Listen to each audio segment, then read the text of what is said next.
नमस्कार दोस्तों।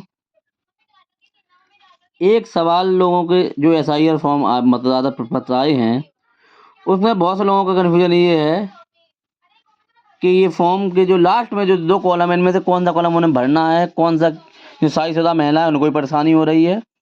तो आइए हम समझते हैं ये फॉर्म कैसे भरा जाएगा। जो 2 कॉलम है, देखिए इसमें 2003 में अगर आपका नाम लिस्ट में है तो आपको ये कॉलम भरना है।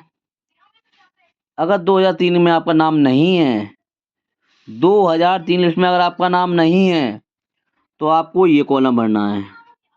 समझ लीजिएगा। अगर आपके पिताजी का भर रहे हैं तो पिताजी का नाम 2003 लिस्ट में है तो उनको ये कॉलम भरना है। इसमें आपको पिताजी का नाम, उनका एपिक नंबर जो 2003 में उनका एपिक नंबर है, वो एपिक नंबर उनको भरना पड़ेगा। संबंधी का नाम, संबंधी में उनके पिताजी का नाम, संबंधी में पिताजी का नाम भरना पड़ेगा।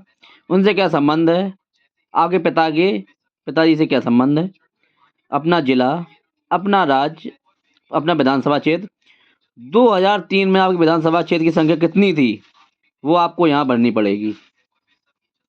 और 2003 में उस विधानसभा क्षेत्र में आपकी भाग संख्या कितनी थी, भाग संख्या कितनी थी, जो आपकी भाग संख्या आज है वो नहीं, 2003 में जो भाग संख्या थी वो यहाँ भरनी पड़ेगी। और उस भाग संख्या के कितने संख्या में आपके पिताजी का वोट उस नंबर पे है, वो नंबर यहाँ डालना पड़ेगा।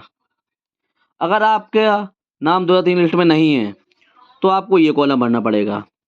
इसमें आपको अपने पिताजी का नाम, एपिक नंबर, संबंधी जैसे आपके पिताजी का नाम, उनसे क्या संबंध है, आपका जिला, राज्य, विधानसभा क्षेत्र का नाम, और उस 2003 में विधानसभा क्षेत्र की संख्या कितनी थी वो आपको यहाँ भरनी पड़ेगी। और भाग संख्या भरनी पड़ेगी। और उस भाग संख्या की किस संख्या पर आपके पिताजी का नाम है वो क्रम संख्या आपको यहाँ डालनी पड़ेगी।